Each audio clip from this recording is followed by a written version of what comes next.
Hello guys, हामी आज first दिन है सोलबेङाको फर्स्ट दिनमा हामी मार्केट जाँदैछौँ हामी सबै।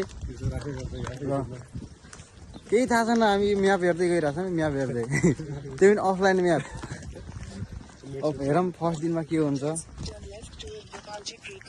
के बोल्छ केही थाहा हुन्न यार, हामी त अन्धाधुन्दा हो फेरि।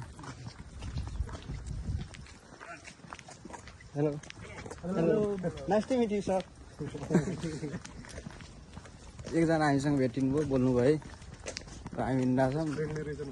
यहाँ छ मान्छे चाहिँ बहुत फ्रेन्डली, देखेपछि बोलिहाल्ने। कार पनि फेरि अक्खा अक्खाकै स्याउको बोट हो, यो स्याउको बोट अहिलेसम्म फलेको छैन, फेरि फल्ने थाहा हुन्छ, चाख्नु आउनुपर्छ। अझै फुल हुँदैछ, हिमाल पनि टक्क देखिरहेको छ पछाडितिर, त्यो हल्का हल्का देखिरहेको होला, हेर्नु है। तर यहाँ कस्तो होइन, एकदम नजिक जस्तो देखिन्छ। तपाईँलाई कस्तो अनुभव भइरहेको छ?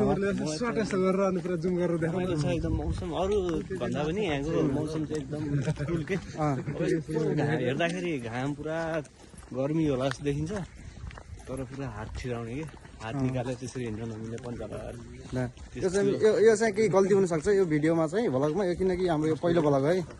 कस्तो भइरहेछ दाइहरू यहाँ अनुभव? मौसम त सेम नेपाल जस्तै छ नि, हल्का नेपालमा यतिको घाम लाग्यो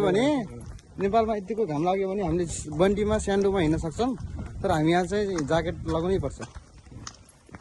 तर यहाँको मान्छेहरू निकै मेहनती के, सबैले होइन तरकारी लगाउने, खेतीबारी पनि गर्ने, काम एकदम बुढो मान्छेहरू पनि काम गर्ने। हेलो।